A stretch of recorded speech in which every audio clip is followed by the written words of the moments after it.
What's happening, everybody? It is Alex McCarthy's Wrestling Daily. Once again, the end of another fine week of programming right here on Wrestle 2. Thank you so much for joining us once again. An amazing show with Steph Chase yesterday, recapping all things AEW. Of course, I had SB3 in my man Louis Dangoor's place on Tuesday, but the Messiah, the prodigy himself, was back on Wednesday, and he's back once again right here on a Friday night special with myself. Louis, how are you, man? I'm good. I'm really good. I've recovered from Wednesday night, which was a very, very, very good show. Mm-hmm. Unfortunately, I haven't watched NXT. I've read about it. I just think that AEW was too much for me. Normally, I watch NXT first, but haven't got around to it yet. But I'll watch it before TakeOver tomorrow. But no, I'm looking forward to chatting wrestling, doing some TakeOver predictions at the end, which is actually quite hard because I have no clue how anything is going. And wrapping off what has been probably one of the most, December's normally quite quiet, as you all know, but this has been a newsworthy week, very newsworthy. And it all came from one show, basically. Well, as you say, I mean, I don't think that's strictly true because we're moving on from the AEW buzz of yesterday. But of course, also yesterday, Louis and I were on the call with Triple H, and there's a sizable amount of news coming out of his quotes too, which we will get into, of course, as the title suggests to this video. So, man, I mean, you guys know the mainstay, the heartbeat of Wrestling Daily is the Ultra Chats. We love the comments that you guys fire at us in. So please do hit us. You can see it at the bottom. Send in your messages and questions at WrestleTalk.com/Wrestle2. Once you do that, the insanely talented and lovely moderators here at WrestleTalk will send us the goods and we will read them out on the show. So make sure you do that because we've had some cracking ones this week. Bo Hill, Uptown Avondale, CM, Chris, Matty. The regulars have really brought some tremendous ones. And you've got Lizzie Stallion. You've got, the list goes on, Lou. The list goes on. There's a lot of good eggs. A hell of a lot of good eggs on this show. There are, but I want to say, before we get going in talking about news or talking about wrestling, can you give us a little show of what's on today? The Christmas jumper seems to have made a debut. Go on, give us a little twirl. I don't think you understand. My Christmas jumper game is insane. It's very strong. It must be said. Let it snow, baby. Very strong. This isn't even one of my best ones. Are we building up to that? Listen, are we going to drop this news now? I guess we're going to drop it now. Before Christmas, there's going to be a Wrestling Daily with all 4 co-hosts. It'll be. Is it after Christmas? We're going to do it before the new year, the final show of the year. Oh yeah, we are. Okay. Well, then in that one, it's going to have Louis, myself, Steph, and SB3, and I will pull out a special wrestling Christmas jumper that I have. It lights up and everything. Ooh. It is peak ridiculousness, and I love it. Okay. It's one of my favorites. Is that the sort of thing your missus probably wants asked you to throw away every single year? Yeah, pretty much. In fact, when I pulled this jumper on, she was like, "What are you doing?" I was like, "It's December. Come on." I'm like Mr. Christmas. I love Christmas, and obviously I've got 2 young girls. So I'm, you'll understand this one day, Louis, many moons from now. But that is an extra layer to Christmas. Yeah, it's an extra layer, and I'm really looking forward to it. But anyway, enough of me and my passion for St. Nick. We're going to move on to the news. And Uptown Avondale actually questioned if Triple H quotes are news. Some of them absolutely were. Him talking about the potential. Wow, that was a big speed. Yeah. God, normally when I start, I can't stop. So I'm really worried. Anyway, he was talking about working with other promotions yesterday, and he certainly gave out a company line on that one. His quotes on Rhea Ripley and the story changing there are also newsworthy. Talking about the NXT women's division being untouchable. So there's a lot, and we will jump into it because Louis and I were there firsthand, so we don't have to give you any BSometer. Yeah. Well, we might have to BSometer Triple H's opinions, but what we will say is we were there firsthand, so we will give you the deets. But before then, we said about it, Ultra Chats, make sure you get them in. Also, catch up with us on podcasts. It's been doing tremendously well, Lou. A lot of people tuning into the podcast week upon week, growing nicely. So please make sure if you can't catch us on video, you can't catch our lovely father and son mugs, then you can catch us audioly, which is probably more digestible. And also, if you are here on YouTube catching us, please do make sure that you subscribe and get those notifications turned on, not off. Flip the switch, turn them on, and make sure you never miss a Wrestling Daily. So let's start off with the Triple H news then, Louis. And I say the news, there was just a fair amount that came out of the conference call. He always does this before a takeover. Of course, we've got War Games this Sunday. Hang on, we've got what? War Games. There you go. How about that? Very good, very good. Yeah, every time it's said, we need to put that voice on, which is going to be a lot on the go home show we do before a before the pay-per-view. That's fair. That's very fair. I can't argue.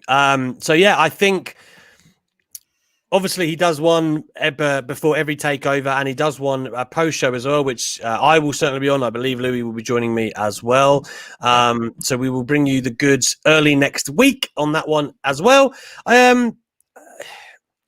Louis didn't actually get a question, unfortunately, with Triple H. They're running scared, Louis, of your hard-hitting journalism. But then, to be fair, like as Louis will be able to attest, the calls are like stacked. I think Sean Rossap was on it. And he didn't get a call, a question. No, I mean, in comparison to the people that were also on the call and didn't get questions, I'm not. I mean, it was still surreal, even dialing in the phone and getting to be on a call with him. Like I've done the ones with Tony Khan before. This is the first WWE one I've done. Actually, no, I did one with Shawn Michaels before Backlash, I think, which is still, it's just still weird. Like when they're like, "Oh, you're on," and even when you were like, "Oh, all right, Paul," and called him Bud or something, I was like, "This is just the weirdest thing." I was playing football, so I spoke to my brother in the car, and I was like, "If I get a question and I'm first, Triple H or Paul?" It's Paul. It's always Paul. He said, "No, Triple H." I'm like, "No, I think Paul." It is Paul. If he gets introduced as Paul on the call, which he did, you speak to him as Paul. The cool thing is, and I am far from friends with Triple H. Like we don't have any kind of discourse or anything like that. But like because we had the sit down, and when he does come on TalkSport, and I don't mean my show, I mean in general on TalkSport, I'm the one who sets it all up, so we know each other just by that. Still probably not enough to call him Bud and him appreciate it, but still. It's habit. No, he's nice like that, and I mean Tony Khan's the same. Like you can tell the people he's interviewed, like he's been interviewed by, like the Mike Johnsons, like that lot. That he's like, "All right, how are you?" You're like Tony Khan does it more than anyone. I think he had a conversation in one of the calls about weather in Chicago for about 2 minutes before he even started talking. But no, it was great. And your question, which we'll get on to, which I thought about the AEW women's division, the NXT women's division, was great. But this line, which we'll get on to, about working with other companies. Go on. I'll let you take the reins. Before I talk about it, I want to say something on Tony Khan, what you just said, because he is like super affable. And if any of you don't know what the word affable means, it basically means that he's really endearing and like wants to be nice to everyone, and he's a very easily to like guy. And when I came onto it, so obviously I've met Tony being at an AEW show anyway, and interviewed him there and stuff like that. And well, I mean, we follow each other on Twitter. But he only ever seems to like it when I'm playing football. But, to be honest, Fulham are pants, so he's probably looking to scout you. He's probably looking at it and thinking, this Sunday League player. Yeah. But when I come onto the post-show calls, I think just because he knows I'm from the UK and obviously he has a foothold here with Fulham and stuff, he's always like really kind. And that's what I mean about the Fighter Fest story that he gave me on one of the calls to break. Like, he's so funny. He's just like, everyone, let Alex break this, like as if he like that's the rules of journalism. And he's like, I'm going to give you something. I hadn't even actually asked my question, and he was like, I'm going to give you something. I was like, okay. I don't think I actually ended up asking him a question. Anyway, so yeah, moving on to Triple H. Essentially, the game said that WWE are open for business for the right opportunity. Now, Vince McMahon has actually been saying this for about 5 or 6 years when it comes to like investor calls and things of that nature. And it's worth noting that, of course, WWE, they do work with promotions. Okay, ostensibly, it's not maybe the same as what Impact and AEW are doing now on screen, of course, but they do work with ICW, with Progress, WXW. I think there's places in Evolve. Japan. Evolve, of course. Yeah, you know, I mean, that's probably the closest we've got to a crossover, right? Having that event on the network. So WWE do work with them like that, but is it going to be something on screen? Triple H said it has to be beneficial to everyone, and that's a kind way of saying, well, we're the top dogs, so it'd be us giving anyone else a rub, I think. And he was saying, we're looking at it as 10, 15 years from now. And I think, again, that's a kind way of saying, are we really going to be helping competition get closer to us by working with them? And he was basically saying no, but in a really kind way. And I do think that Triple H is open to working with people, but I don't think working with AEW represents the same benefits to him that working with Progress or Evolve do, because essentially he ends up taking their talent. That's what happens. Yeah. So, you know, it's a gateway rather than a partnership. I think it's very, very different. Yeah, it's like a feeder system almost. Like, scout the people of Progress. I know William Regal has come to Progress shows before and done some scouting. Jim Smallman, who used to work with Progress, was formerly one of the owners of Progress. Obviously worked with NXT UK as well. So I'm sure if someone's doing some good work, he's probably in Triple H's ear saying this is someone good to get, because a lot of the NXT roster, the NXT UK roster, are Progress alumni, like almost all of them. Yeah. So I mean, I would. This was obviously, I think Alistair asked this question. McGeorge, yes. Yeah, from the UK, from Metro, I'm thinking, right? That's right. Correct. Yeah. So he obviously asked this off the back of the IMPACT and AEW news. So I think when people hear, like, oh, he was asked this question and then Triple H said we're open for business or open to the idea of it, people potentially assume that it was heading in that direction. And in terms of like an on-screen thing, I do not see that happening at all. And WrestleVotes actually tweeted today, basically saying, alluding to the fact that even if Triple H wants to have a working relationship with the company, not saying he does, but if he does, if Vince has got to sign off on it, and they basically implied that Vince is not signing off and working with any other companies unless it's like a Progress ICW thing. But on the note of obviously helping people, I've had this take on Twitter. Listen, the IMPACT and AEW working relationship is so cool. Like, it is really cool. But IMPACT is benefiting so much more than AEW. Like, they'll do record numbers Tuesday, I'm telling you. 100. Like, I mean, think about it. The biggest match in Dynamite history. The first angle after that match will not be on AEW television. Like, that's crazy. It's smart. Like, to create the buzz all round. I mean, I think, but how many people?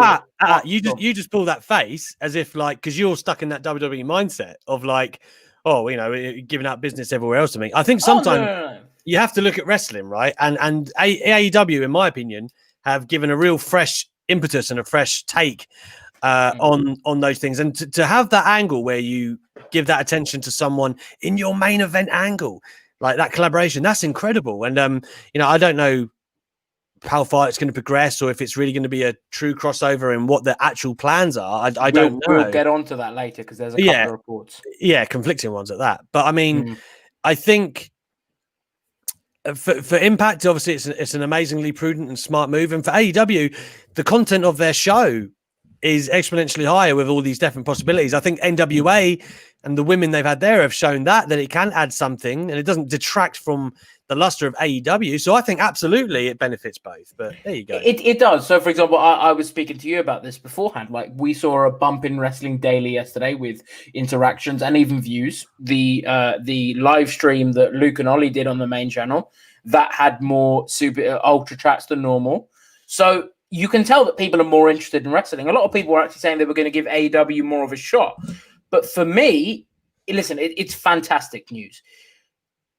I just think Impact are benefiting so much more than AEW, like exponentially more. But they're lower. They're lower on the totem pole, so they would. Of course. Like, I don't know who from AEW, who from Impact could slot into AEW and instantly make it better. Like, there's a few names.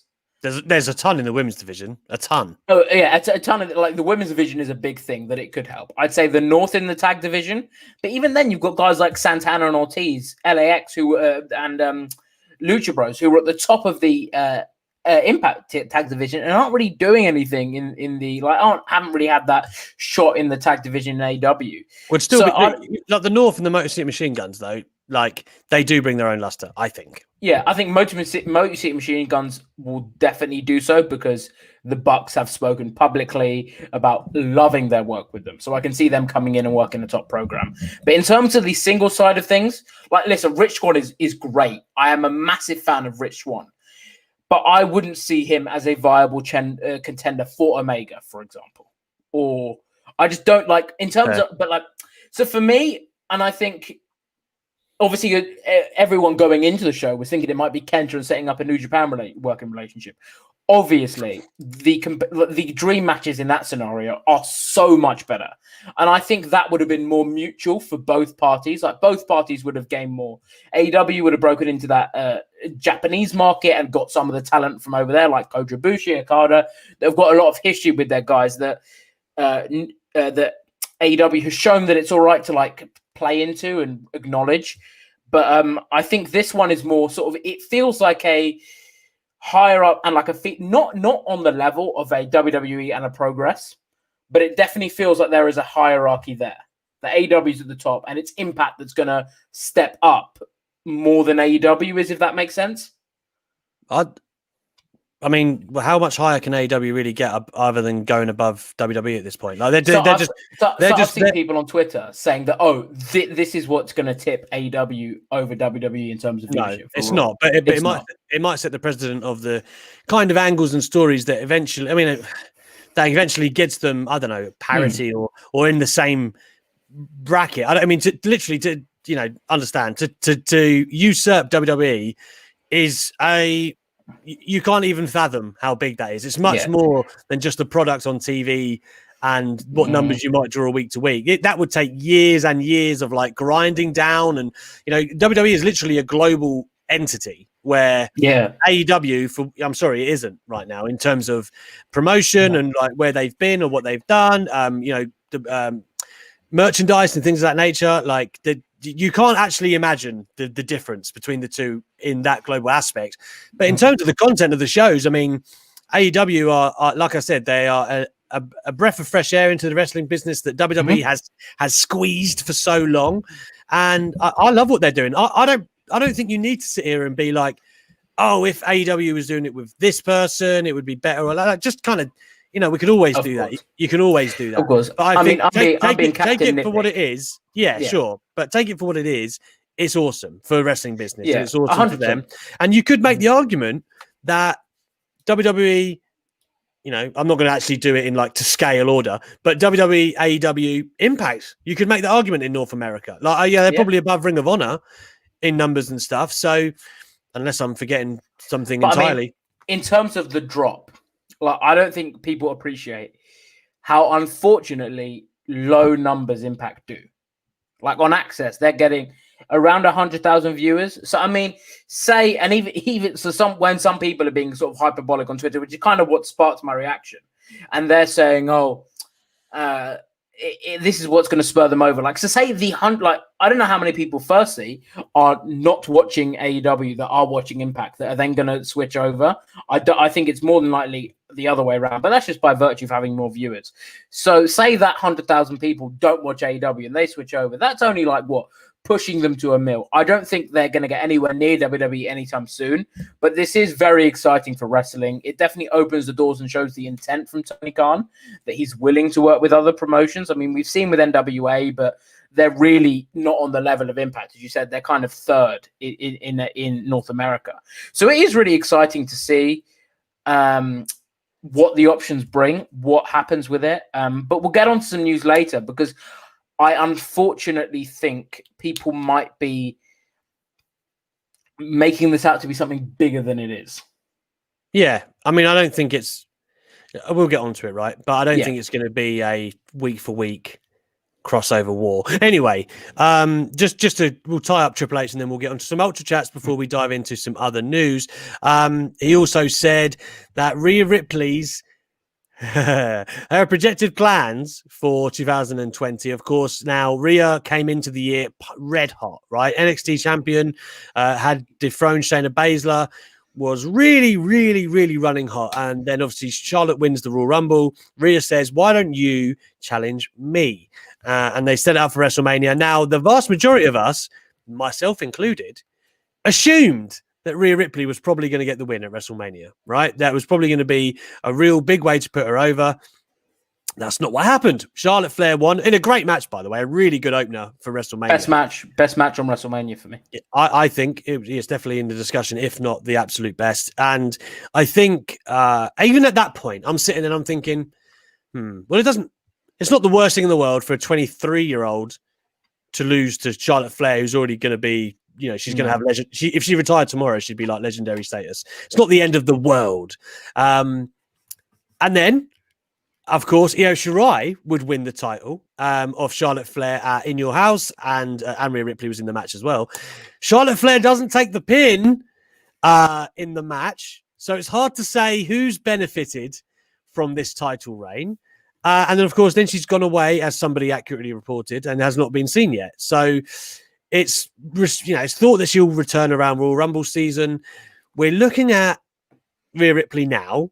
She's pretty much just drifted along for a lot of the rest of 2020. Not up, not down. Lost to Io Shirai in the title match the other week. Looks great doing it. Great match. But again, the character hasn't moved forward like people thought. Triple H's excuse was that the pandemic had pretty much put a needle in the plans. They changed everything, is what he said. So he still thinks that she's grown a lot since January, February, March this year, which, okay, she probably has as a performer. But I don't think that really truly addresses, Lou, the momentum and the fact that Rhea Ripley in a very real way said that the whole experience had knocked her confidence. Yeah, and you have to think it would have done. I mean, being on that stage, and I'm sure it wasn't only the loss, it was also the circumstances surrounding WrestleMania. The fact that this was going to be a big moment for her in front of 80,000 fans at a stadium, the first NXT title to be defended at WrestleMania. And although she will always be able to say she walked in and faced the Royal Rumble winner as NXT Women's Champion, it isn't the same. And I don't think anyone's trying to say it is than if it wasn't Raymond James with all those fans. So I think that would have obviously had an impact. And listen, I was one of the people that was very happy when she lost, when she won. When Charlotte won. I thought, great idea. They'll put her down there, have Rhea sort of win it back at a later date, have matches between the two, have Io Shirai involved, have Mia Yim, have Chelsea Green, have Shotzi Blackheart, have Candice LeRae, have Charlotte Flair go on and put like a John Cena open style challenge. I thought it's a great way to get more eyes on the NXT product. Charlotte Flair was getting a bit stale on the main roster in the eyes of many and wasn't being booked particularly well. So I was like, that could be a great idea. I just thought it was very, very, very good idea. It really helped the NXT Women's Championship, I thought, by Charlotte going, look, traditionally we challenge for like the Raw and SmackDown. No, I want the NXT title. It made it feel like a third world title, which was nice. And this is pure speculation on my part. I do think Becky Lynch's pregnancy had something to do with it. I think that... Why? Because, so she's gone. And then what? So I reckon, and this is pure speculation, not a report. I reckon Vince would have said, "No, I want Charlotte back now." Once Becky goes. Hang on. She was still in NXT for what, like three or 4 months after Becky had gone. So she dropped. So Becky announced her pregnancy in the May. Charlotte dropped in June, right? June. So a month. Like I think it was like middle of May. That was beginning of June. It was 3 weeks. But they knew around just after WrestleMania, right, about Becky. Yeah. Right. Yeah. So let's say Charlotte's there for 2 months, and then she's written off TV just a month after that. Yep. Yeah. Right? No. Listen, I do appreciate. I'm just giving you the timelines here. No, I know, but can you not understand like where I'm coming from slightly? That if Becky's off TV, Vince goes right. Realistically, listen, we know Asuka's on that brand, Shayna Baker's on that brand, Bianca Belair's on the brand at that time. He doesn't have Becky Lynch. He doesn't have Ronda Rousey. Can you not see him going right? Charlotte Flair's not injured at the moment. We need Charlotte Flair back. That's something I think could have logically happened. Potentially, the plans also would have changed if Charlotte Flair wasn't taking time off, and there may have been something later down the line. Who knows? That's a lot of if, buts, and maybes. Is my opinion. Of course. That's me trying to put a tinfoil hat on it and be like, I hope they just haven't forgotten about Rhea Ripley and just not cared. But I mean, I 100% believe that this plan and loads of other plans that every single company have changed based on COVID. The fact there's no fans there, certain things they won't want to have happened with no fans there. And potentially this is one. It kind of. I thought the plan was always going to be, and we've spoken about it, the Royal Rumble win for Rhea this year and winning the title off Charlotte next year, which Triple H sort of potentially gave away isn't in the plan, isn't in the works, or if it is, wasn't the original plan. But I mean, I do feel bad for Rhea. Like, she is an immense talent. It's definitely not as hot as she was. She's got plenty of time to get it back, though. Like, she's so young. She is so young, and she is one of the most like captivating people. Like, I think she's so different, and that will make her stand out. I think that she is like, for me, such a inspirational figure. I'm trying to figure out the word. Like, such an inspirational figure. She's spoken about it, like, in terms of her body dysmorphia, her self-harm that she went through, her confidence issues, the fact that she doesn't look like most girls in terms of her physique. And I'm sure she gets copious comments about that, being told, like, oh, you look like a man, whatever. I think that she can be such a role model to people and such a great asset to the main roster that it's only a matter of time before she gets called up, hopefully. She said she thought it was going to happen. So I think she'll be fine. Hopefully. Once. Yeah. I agree with what you're saying in the sense that, you know, I don't know, plans could have changed, but I think ultimately Charlotte Flair taking time off was always going to happen. Like, regardless of where she was in plans. Yeah, no, I know it was. Oh, okay, she needed to have that time off, and she's had the surgery since that she needed to have because it was really badly bothering her. And of course, she was burnt out a little bit too, man. She was frying there. She was being used, you know. And I see someone say this in the comments. It really hurt the NXT run a little bit. I get, like, the notion is that Charlotte was carrying the NXT title on the All Brands, which kind of highlighted it and made it look important. But also, Charlotte Flair wasn't really like full-time, full-in NXT, which, you know, it's a double-edged sword, right? You know, how much does it help? And she was also on SmackDown for 2 weeks. People like to say she was on All Brands all the time. She was on SmackDown for 2 weeks. People that isn't something. Like, she was hardly on the show. Well, she can't help it that she's booked. Like, I think a lot of people are like, exactly. What's Charlotte people are like, here? I saw a comment here, and I'm not going to bring it up in case the person doesn't want me to or whatever. But they were like, oh, why didn't Charlotte put more people over? Like, I'm sure if it was down to her, she probably would have. But I think people don't appreciate this. Like, when Goldberg comes back, like, I don't blame Goldberg for beating the Fiend. Like, I blame him for everything. Listen, you telling me you're like a 50-odd-year-old man, and someone goes like, listen, here's a couple of mil, fly out to Saudi, beat the Fiend, walk into WrestleMania with a title. You wouldn't say yes? I'd say yes. No, I'm not saying it's his fault, but I mean, it's not his fault. I mean, people often do this. They go like, "Oh, this person should have done this." Like, no, it's like it's not their decision. They're just doing what they're told to do. Yeah, and I'm sure Charlotte is in that boat as well. Charlotte's not going, "I don't want to put like Rhea Ripley over." No, like, sure, that's not what happened.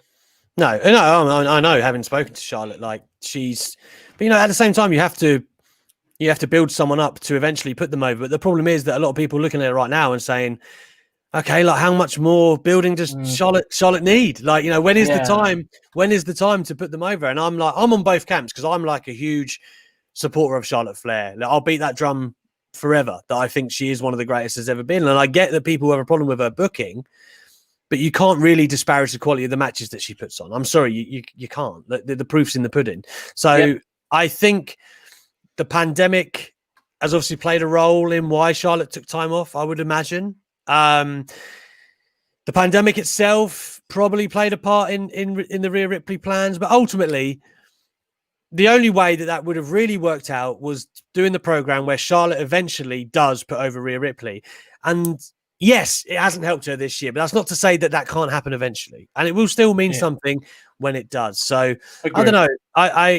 I'm not sure that you had the master plan all along, but I still don't think all is lost. That's what I would say on that one. And I guess we should finish on that one. We've gone like half an hour on Triple H.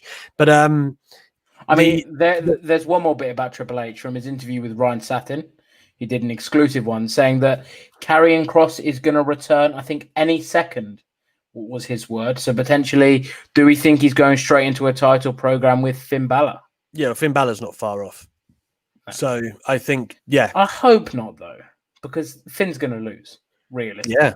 Yeah, he will. But which is kind of a shame for Finn. Like, one title defense, and great match it was. Loved the story, loved the angles beforehand. But he feels like once again he's kind of not had that singles apart from his first NXT title run, he's not had that singles title run that he really deserves. So I hope it isn't the case, but who knows? I think, judging by what I hear of NXT, as Triple H and Shawn Michaels and what they think of Karrion Kross, I'm going to assume he'll be right back where he was. And also Triple H saying that the NXT women's division are untouchable. He believes they're the best in the world.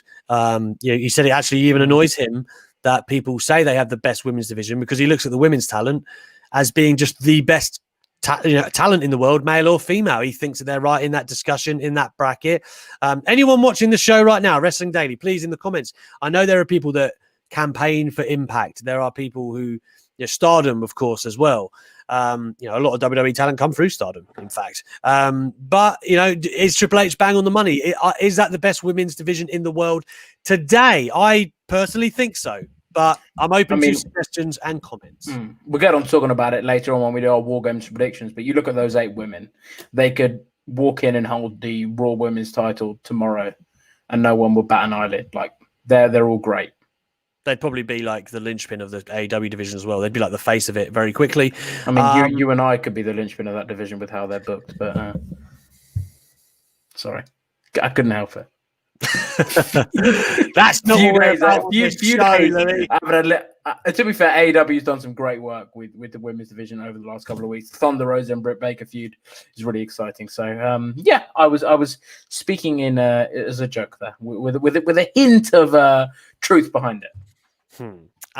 Also then, I guess, so guys, get that to us, get your ultra chats in, get your comments in. Who has the best women's division, the best talent in the world? Do let us know. Before, let's move over to some ultra chats, Louis. Now, don't take this personally, brother, but Steph Chase, the draw, was back at it yesterday. And I believe it's the most ultra chats the Wrestling Daily has had since moving over. I wouldn't be surprised. I'm just calling it how it is. At the moment, we do have 2 in the chamber, and I will get to them now. Matthew McCoskey, he's always first on the draw. Hey, Matt. I like you. I like your eager beaverness. Dream War Games. You put yourself in Vince McMahon, Triple H, and Tony Khan's shoes. Jesus Christ, there are some expensive shoes. It's a War Games Super Show. Men and Women's Raw and SmackDown versus NXT versus AEW. Pick 4 superstars from each brand. Jesus Christ, Matthew. Hang on, so it's a 4 teams War Games. Yes, apparently. You need another ring, I think. It's like World War and WCW with, I don't know. I mean, we'll do it. He's super chatted. You've paid your money. It's going to happen. So, hang on, so we can't have the same people. Men and women's. Wow. Does SmackDown have 8 women? Yes, they definitely do. We can't. Do they? We can't do the same. We can't do different teams. Honestly, we can't. We're going to have to agree. We're going to have to agree on what the teams are. SmackDown doesn't have 8 women. You're telling me that? Yeah. Okay. What makes you say that? Oh no, they do. Ignore me. No. Come on. Since you were so Bayley, Bianca Belair, Ruby Riott, Liv Morgan, Natalia, Tamina, Billie Kay, Sasha Banks, Carmella. Yeah. Chelsea Green. She's injured, but she's on the roster. She is on the roster. 10.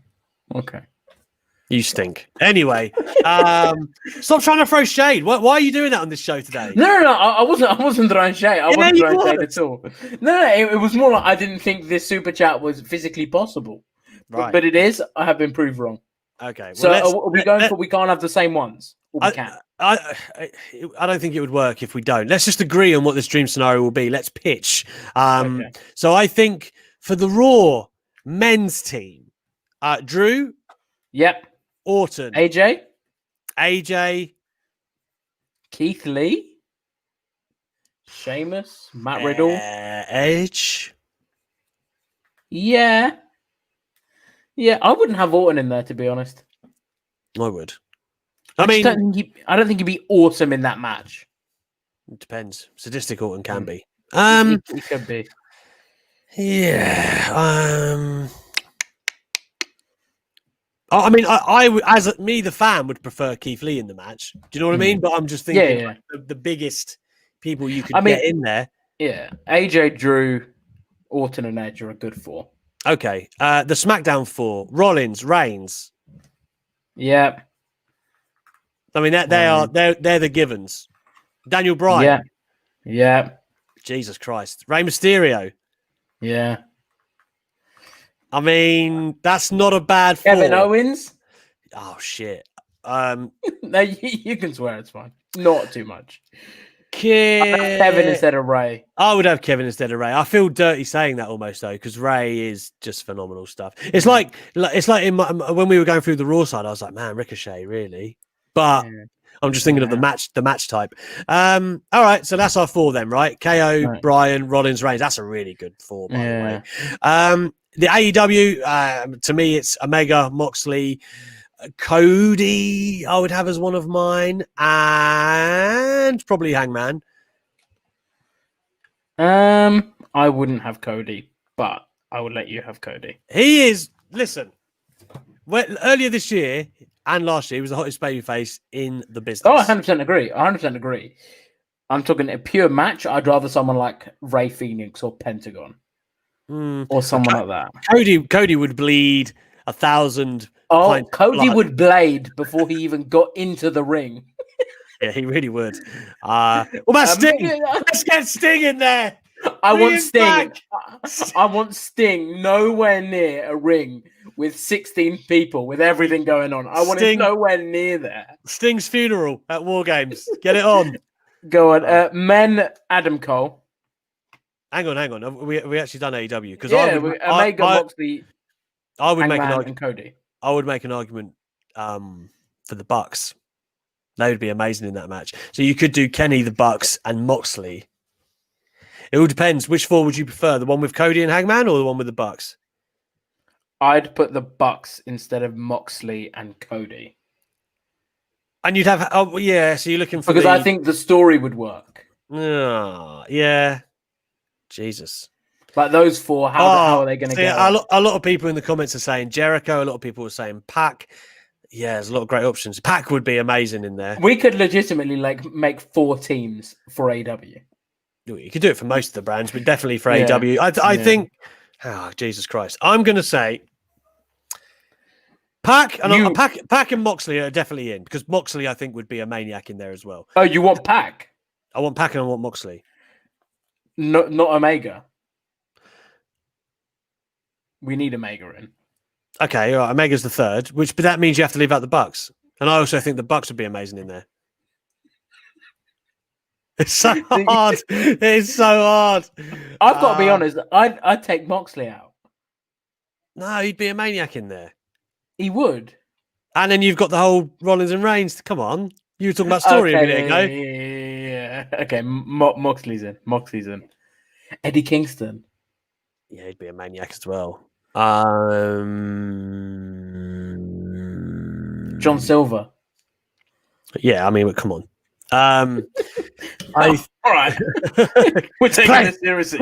Play properly, Lou. I think Omega, Mox, Pac, and then because we've kind of beaten ourselves out of having the Young Bucks. I mean, I'm really wanting the Young Bucks, but let's say that we can't have them now. I think Cody is the final one. There you go. Then, we'll have Cody. And then the NXT one, you started off Adam Cole. That's a good pick. Yeah. Should we just put Undisputed Era? Yeah, I think that's probably a good pick, because you could make a good 4 out of, like, I don't know, Adam Cole, Balor. Yeah. Cross, Ciampa, Gargano. We'll go Undisputed Era. All right, for the women. Listen, I'm a big John Silver fan, Luis. I'm a big John Silver fan, but come on, man. Out of the, you got to pick just 4. Come on, man. Give me a second here. So for this, we have Team Raw, AJ Styles, Drew McIntyre, Randy Orton, and Edge. SmackDown team, Seth Rollins, Roman Reigns, Daniel Bryan, and Kevin Owens. AEW team, Kenny Omega, John Moxley, Pac, and Cody. And then NXT team is Adam Cole, Kyle O'Reilly, Bobby Fish, and Roderick Strong. Similarly to the quality of the actual shows at the moment, it's a 2-horse race between SmackDown and AEW, isn't it? It's got to be. It's got to be. Raw's up there, man. I mean, Raw is the a strong star power. Yeah, but come on, man. It's got to be SmackDown or AEW for me there. Anyway, there we have it. Right. That was a great super chat. Oh, we're not going to do the women.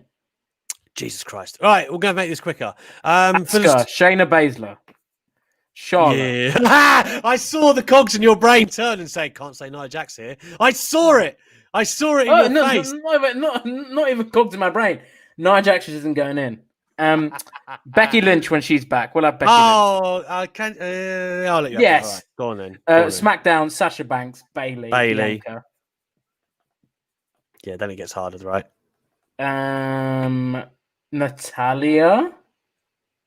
Ruby Riott. I mean, I'd probably like to see Liv Morgan. Yeah, I'd probably prefer to see Liv or someone like that. But I will say, for like the purposes of name value and attraction, that Natalia. I mean, attraction from a market standpoint.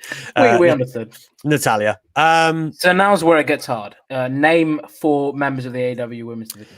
Well, it'd be Britt Baker, it'd be Nyla Rose. It would be. I mean, because Shida, and are we going to assume if we're going to assume everyone's healthy, then you'd have Rio, right?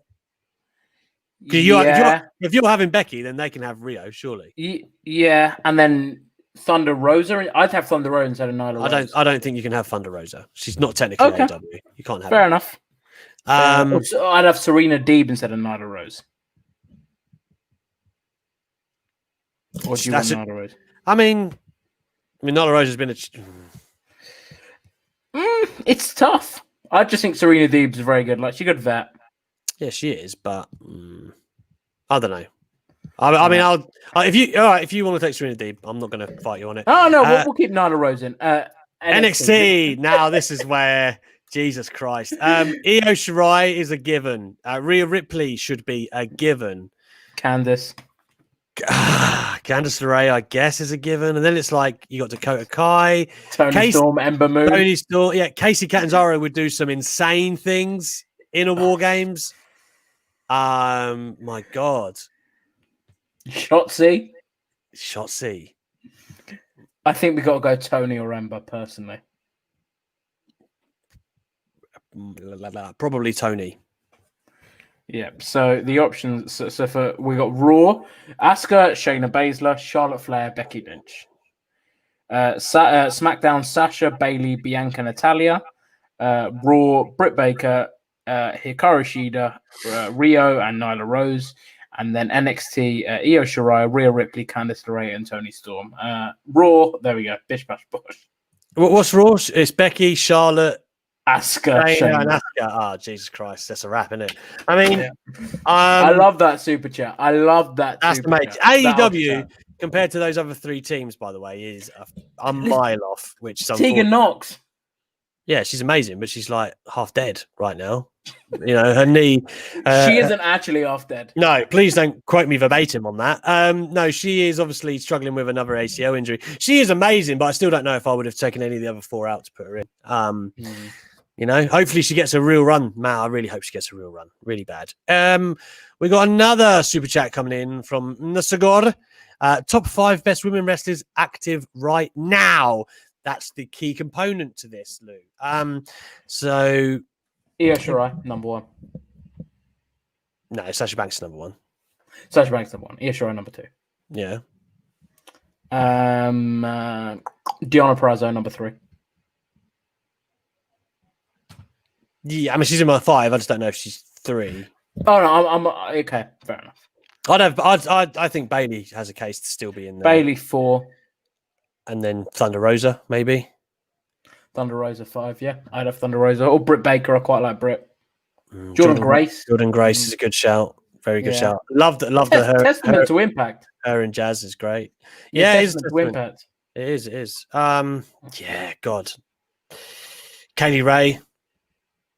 Yeah, I mean, she's extremely good. If any, Kaylee Ray is. What are you talking about? She's NXT UK Women's Champion. I thought you said Kylie Ray. Excuse me.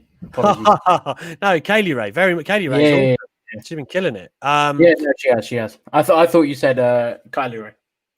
Yeah, I think blah, blah, blah, let's say Bailey, Sasha, Io. This is not in order. And Thunder and Deonna.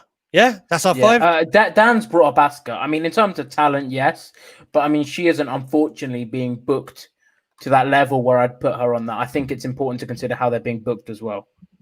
Yeah, I think. Yeah, she's not red hot. As much as I love her and think she's an amazingly talented performer, I'm a huge fan of Asuka, but unfortunately, her reign isn't red hot at the moment. She's playing third wheel to the Nia Jax, Shayna Baszler, and Asuka and Lana feud currently, which is unfortunate, but it is what it is. In terms of talent, she's right up there. Carol Wands is next with a super chat. Hey, Alex and Louis, 2 of my favorite people in the world. Carol! Come get yourself a Christmas hug. She's trying to make it up for her hot take the other day. I don't care. I've forgiven her already just for that. No hot takes today, but I just wanted to pop in and send my happiness your way. Oh, man. Watching with the sound off as I'm working, you little devil, you.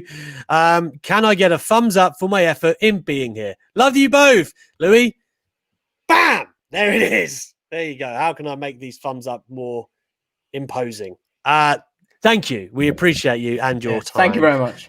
The C song, I don't know how to pronounce this, but I just did in a butchered way. WWE Rhea a WrestleMania moment. Charlotte needs to return in January, reclaim the Raw Women's Championship. Rhea wins the Royal Rumble, beats Charlotte at Mania for her official roster call-up. Always the plan. Listen, you looks like you've been listening to me and Louis talk before, because we have made this exact pitch and we are all for it. Thank you very much. We are on the same page, aren't we, Louis, with this character? We are. Yeah, and listen, you can believe if they ever do a documentary on Rhea Ripley and this happens, this would have always been the plan. yeah. Triple H will be right there going, they just had to wait. I worked you guys on that media call. I had them all on strings. That's not Triple H's voice. I don't know what I'm doing. Anyway, it wasn't bad, that impression. Yeah, could have been worse. Could have been. Speaking of impressions, where's the hot Scott? Where is he? I know. I'm a bit worried about him. I know. He's left us high and dry with the old impressions. But anyway, thank you, guys. If you want to get your Ultra Chats in that we enjoy so dearly, please do. We're in the final 12 minutes of the show now. So please make sure you take your chance and hit us with an Ultra Chat. I want to touch on a bit of news, Louis, before we move any further. I see Dave Meltzer has been reporting that there are no plans at the moment to bring in Tessa Blanchard. He's saying that that's not on the horizon. I would like to add to that as far as I know, that is definitely correct. I've always heard that, and I spoke to someone who's fairly close to her, and they say that they always believe she'll end up in WWE. I don't know, that's not speaking from WWE's perspective, of course. You'd have to get someone else for that. There's obviously a lot of mud on the name of Tessa Blanchard. Obviously, there's no discounting or denying the incredible talent she has.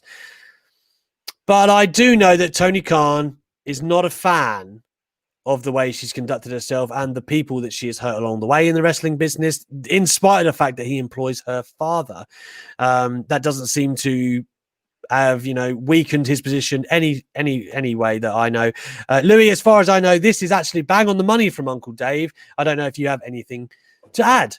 Yeah, I mean, I heard WWE was interested quite a while ago, probably when she was released. I'm pretty surprised that she hasn't joined WWE, to be honest. But I do think she'll probably end up in like AAA in Mexico. I know Daga is from Mexico. Her fiance now or husband? I know they're either engaged. Husband. Yeah, I know they either got engaged this year or married this year. So congratulations to them. Very late. I think that it's definitely interesting to hear that AEW has decided against signing her. She would obviously be a fantastic addition to that women's division, probably the biggest female free agent on the market. She would probably walk into that division and be the top player. I mean, she was Impact champion. Not probably. Easily. She would. I understand that obviously there were accusations thrown at her earlier this year, which wouldn't have helped. And also her departure from Impact was mudded in the mud. So if you have to think, if Impact and AEW are working together now, that has probably made the chances of Tessa joining AEW even less likely. I'd say green BS to this one because I 100% think it's true. There you go, Uncle Dave. Nice green BS for you. And for what it's worth, fair play to Tony Khan for sticking to his guns, if that is the case, because he seems to take that sort of thing very seriously. And fair enough. We do have a couple of Ultra Chats making their way in late in the day. Let's see, Matty the Hot Scott asking, you shall receive, apparently. Hey, Alex. Hey, Louis. Hope you had a very good week. Very serious question. What is your go-to supermarket? Your go-to supermarket? Tesco, Morrison's, Asda, etc. On another note, do you think Pat McAfee or Undisputed Era will win? Do you want impression next week or the last week before Christmas? Whenever you want, mate. Whenever you want. Yeah, let me just say, Matty's really made the use of his character spacing in his super chat there. Let me say about my supermarket. I go to like 4 different supermarkets because there's all different things that I like from all different ones. So I go to Aldi for nappies and things like that. They're good, and they do quite good meat as well. And I go. You still wear nappies? Yeah, absolutely. There's when you're sitting there watching wrestling, chugging Fanta after Fanta, and Peppa Pig. Accidents happen, sure. I go to Tesco generally because it's very close to where I live, and I like the ham and stuff they do in Asda. And in Sainsbury's, they do 6 packs of Volvic, and I love my Volvic water, if anyone hasn't noticed while watching this show. And I can't get them anywhere else in the town that I live. That's the only place we can get a multi-pack of the big bottles. So literally, when I do a shopping day, it's a day. Louis, you don't do the shopping, so you're absolved from this question. No, when I was in Birmingham last year for university, I was a Sainsbury's man because that was at the bottom of my road, and there was a mini Tesco's. Great donuts in Sainsbury's. I'm not really a donut lover, but there was also a Tesco's nearby, so I would go to Tesco's. But at home, yeah, I don't do the shopping. On a serious note, do I think Pat McAfee or Undisputed Era will win? I think Pat McAfee wins, and Triple H has suggested that the Kings of NXT have got some life, some legs. I think they win, and that won't hurt Undisputed Era. That won't hurt Undisputed Era at all. I think there could be some tension maybe between Undisputed Era, like disagreements or something of that nature, and which leads to a Kings of NXT win, which could be an interesting story. Absolutely. And the final question, obviously, you had is, do I want the impression next week or before Christmas? Louis, you answered it right there, man. Before Christmas, right? I said whenever you want, but before Christmas works. It does work. It does. CM Chris, you know what? For a second, CM Chris, I was worried. And then you come through. You come through in the clutch like you always do. Evening, Alex and Louis. If you won the lottery and would have to buy anything, wrestling company or merch, what would it be and why? Wow. Buy AEW, sell it to WWE for more. Done. Maybe. I'd love to run a wrestling. I'd love to be like. I would not. If anything worse. If money was no object, I'd love to do what the Tony Khan's doing and just basically fantasy booking his life away. Like it's amazing, right? So must be such hard work though. Like, yeah, but it looks like he's super enjoying it. He looks like he's having a lot of fun. I don't know. It's really hard to say like who would you buy and take over, but I would love to have a company. I probably wouldn't buy one in the UK because it's such a like squeezed market now. But yeah, there's definitely potential in the States for a ton of them. But I think now that AEW and WWE are kind of where they are, uphill climb to do anything else. Matthew McCoskey back again. Next week, fantasy booking is even more insane than today's. Wow. Be ready. If the plan is to have Bianca face Sasha at Mania, I hope Sasha retains. Sasha has a 0-6 record and needs to get a win at Mania. Agree or disagree? I actually didn't know Sasha had that record. Did you, Lou? I mean, now that you said it, I can see it in my head and I'm a bit like, yeah, probably. Lost the tag titles, lost the triple threat with Charlotte and I don't think that's accurate. Her first was 31. 31 minutes. She lost the triple threat, yeah. Yeah, it's right. It is right. Yeah. I hope she wins. Unless it's Bianca. But we just said it is going to be Bianca. Oh, is this definitely? No, that's what the chat said. That's what the hope chat Sasha said. retains. I don't.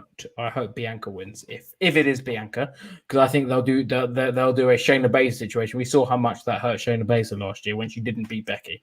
I It depends what you do with them after. You know what I mean? Like you can get stronger from that and move on. But I don't. The Shayna thing. Sure, like knowing what we know now, it's pretty ludicrous that she didn't win. Like ridiculous. And Becky lobbied hard to let Shayna win as well. It's worth remembering, right? So I think Sasha's got a ton of crap records like that. Like the whole one, she couldn't defend a title as well. Like WWE have really not helped. But that was that could have been a brilliant story. Like there's no, like, it happens in football all the time. Like retaining a title isn't easy. Like I think there could have been a great story in that if they played it up. Like every time she won a title, she lost it on her first defense, and then her first retention is almost bigger than her winning a title, if that makes sense, which would have given it a nice spin. And I hope that's what they were going to do with the Bayley thing. I kind of hoped Bayley beat her after Hell in a Cell. This would be cool, as Luis Pulido says. Let that be the anti-streak. Like, get to WrestleMania 37 and let Bayley challenge Sasha again. I'd rather Bayley over Bianca at this point. I think Bianca still needs some seasoning and time to grow. And I think let Bayley come in that being like, you cannot get it done at WrestleMania. And I think that could be like as I was saying, I was hoping Sasha, but like Bayley was gonna beat Sasha Banks and then play up that story. That like, oh, she can't retain it. Like no matter how hard she tries, she can't retain it. And then the eventual win and then retention. And I would have had like her win before Mania and then the retention be at Mania, which is almost like the crowning moment, because retentions never get the same pops that like title wins do. But I think if you keep playing that up, and then Sasha Banks' like big moment is her retaining the title at WrestleMania, getting her first retention and her first win. That could have been awesome, especially with Bayley basically playing up like, you can't retain the title unless I'm in the picture. Like, we retain the tag titles because I was there to save you. But like, when you're on your own, you can't do it. And I think that could have been such an interesting story, which unfortunately they didn't tap into. But I mean, I think I don't think the Bayley and Sasha story is done. No, I don't either. And I do think Bianca Belair, obviously an amazing talent, and her and Banks is so exciting at some point. I think it's probably a Mania from now. Mania 38 is probably the best spot for it, in my opinion. Yeah. But anyway. Before we get on to the final super chat, should we just cover the other news in the title, which is about the scrapped major plans for Chelsea Green? Yeah, I mean, you haven't even actually said either about the reports on the working relationship of Impact and AEW, the conflicting reports. Yeah, so we will touch on these briefly. So Sean Mossad reported that the plan was for Chelsea Green and Mickie James to have a sort of mirroring of the Mickie James and Trish story, like a stalker storyline. The plans were dropped. They even filmed a segment, so it looked like it was going to be about to go, and it was supposed to air on Raw, and it was dropped like hours before. No word why. I think it could have been a great storyline, really entertaining. Chelsea would have played that role so well. She is incredibly charismatic, her facial expressions are great. She would have been great in that role. Would have been a great use of Mickie James. I think it could have been really interesting.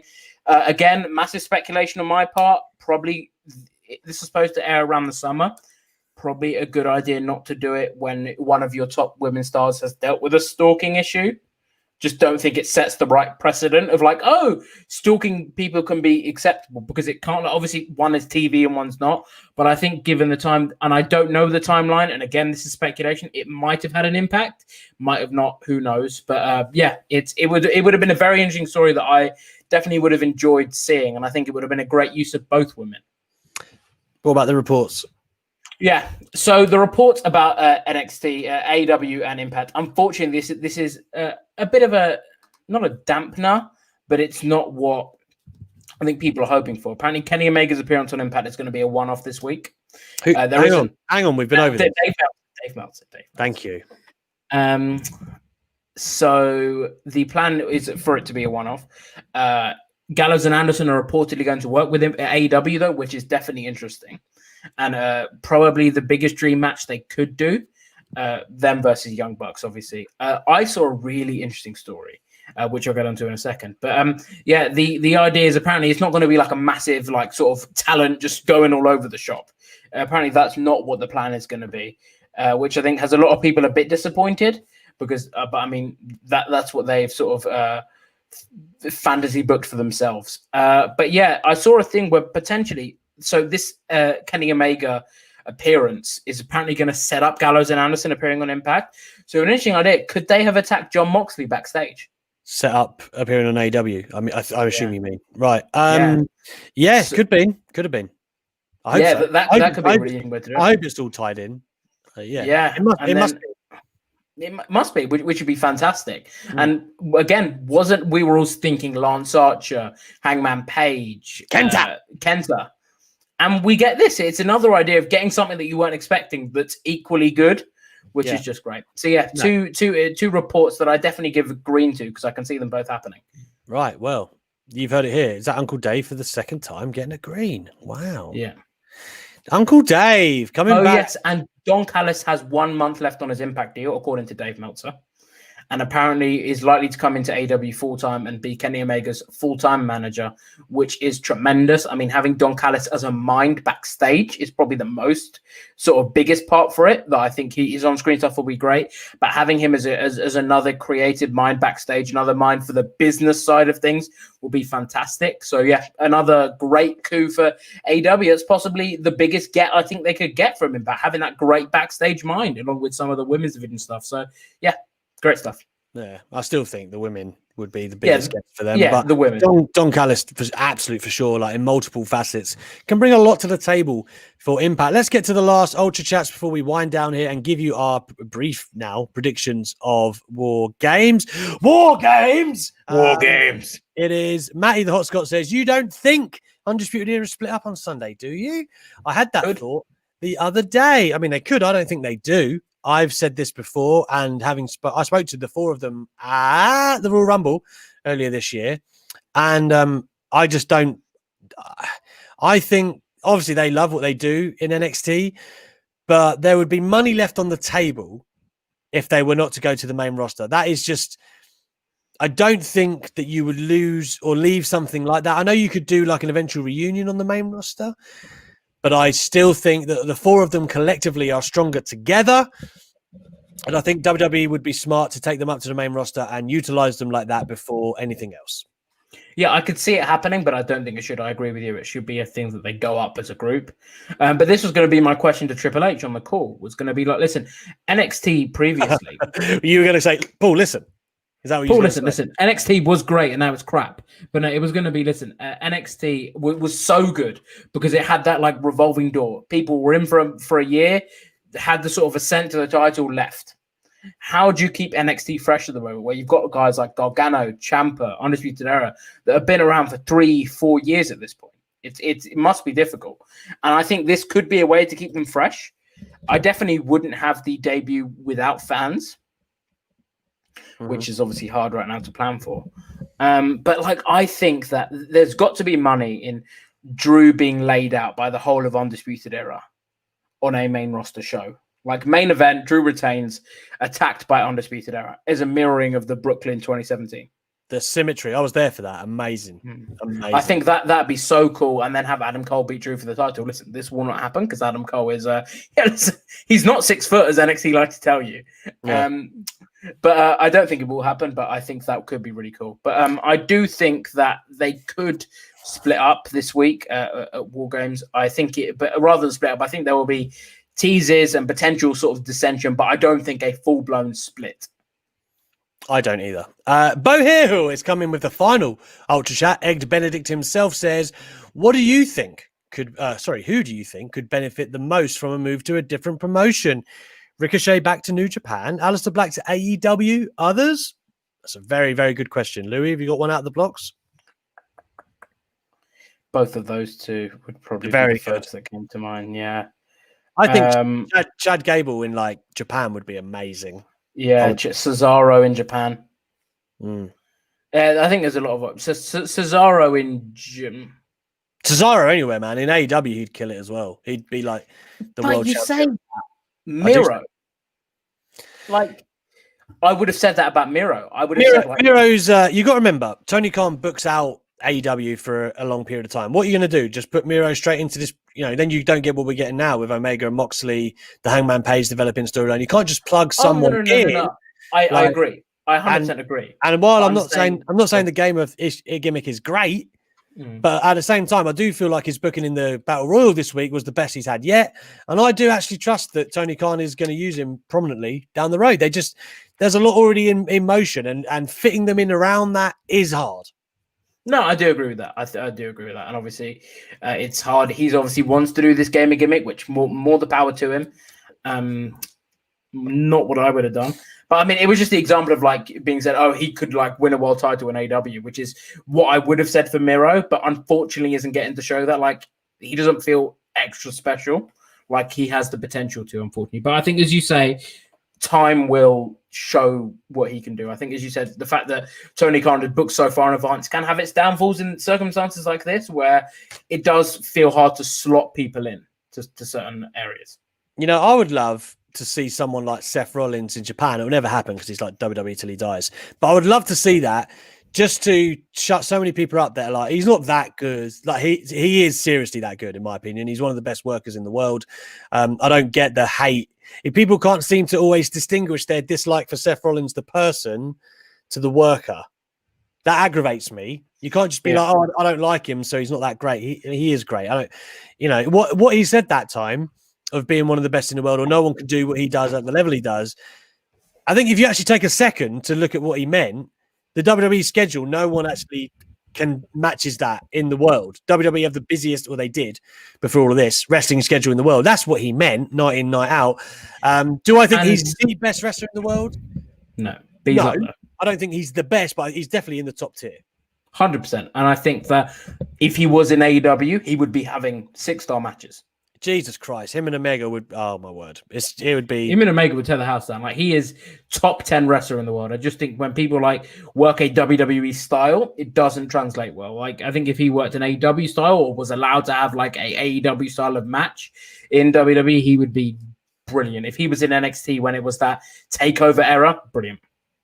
Yeah, absolutely. Now let's get those predictions in for War Games going down this Sunday. Let's start off with the actual War Games matches. The women, Louis.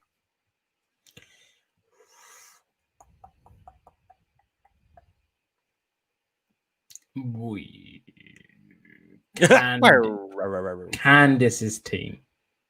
Yeah. This could go either way. Really could go either way. I actually think Shotzi's team, which is interesting. Actually, I do think Shotzi's team, because I think the heels are winning in the main event. So, yeah, that makes sense.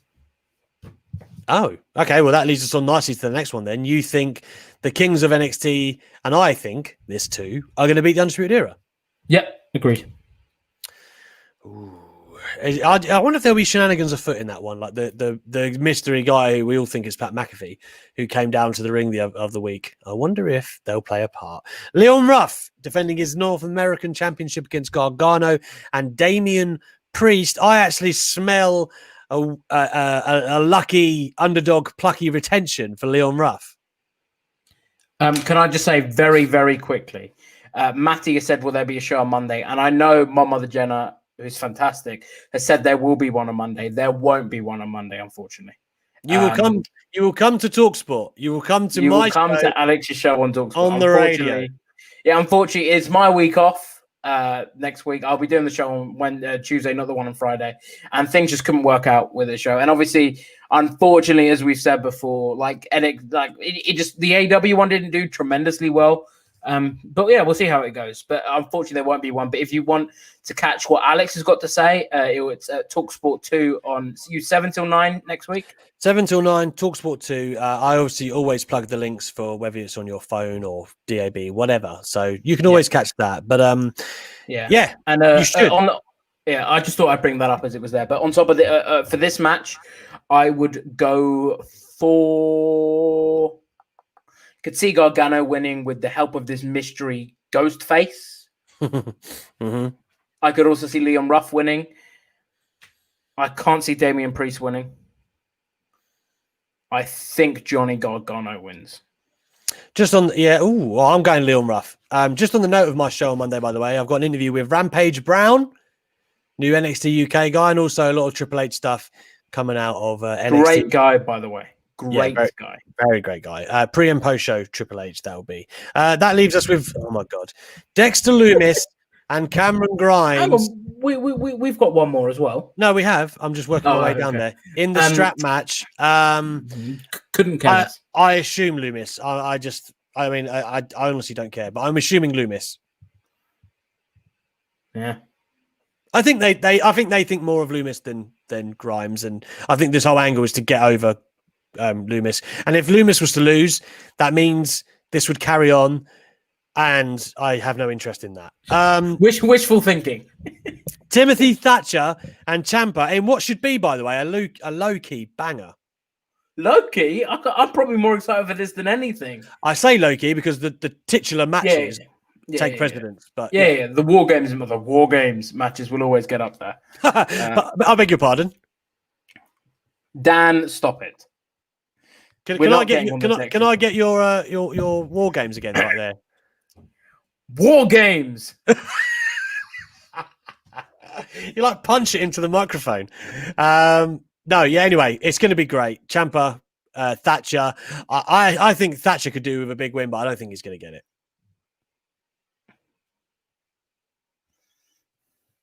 Yes, agreed. But I think he will. Agreed. Agreed. I don't... No, as in. We've gone an hour and 10 minutes. I'm tired, but I meant agreed as in he needs a big win, but I do think he'll get it. All right, okay. But I also think Ciampa could do with a win. Who knows? I think Thatcher might. The only way he'll get the win is if you saw on NXT this week that like the student that he had kind of helped him, and I wonder if that might be the start of like a stable kind of thing, like a shooters catchers can stable. That could be a way I could see it going down, but otherwise I think Ciampa actually probably needs a win again to reassert himself in the picture. But anyway, I digress. Listen, Louis and Uptown Avondale was bang on the money here. You need a bit of gravel in your War Games. Can you give us a final big boy War Games? Hey, I'm coughing. You got asthma? I do actually have asthma. I can tell. War Games. Surely it's more like the way like Regal punched it. He's like, War Games. It's more like that. Come on. I'm going to stand away from the microphone. War Games. Uptown Avondale's still right. I mean, maybe the gravel comes of age. I don't know, Lou. Yeah, maybe. I don't think my voice has dropped yet. Maybe it's that. Maybe. Check those balls, brother. Anyway, thank you very much to everyone who has tuned in tonight. This is, as was mentioned earlier, the longest Wrestling Daily ever for some obscure reason, but we thank you for joining us along for the ride. You can catch us again next Tuesday at 8 p.m. right here on Wrestle2, which you should have subscribed and got your notifications on for at this point. And of course, you can catch up on podcast should you need to. We thank you very much again for all the Ultra Chats you sent in. Honestly, it makes the show. I can't thank you enough for doing that, and we really appreciate all your support and donations. Please do enjoy TakeOver, revel in the return of Sting, and a great week of wrestling on television. Enjoy SmackDown tonight, but most importantly, enjoy us next week. Take it easy. Have a good weekend.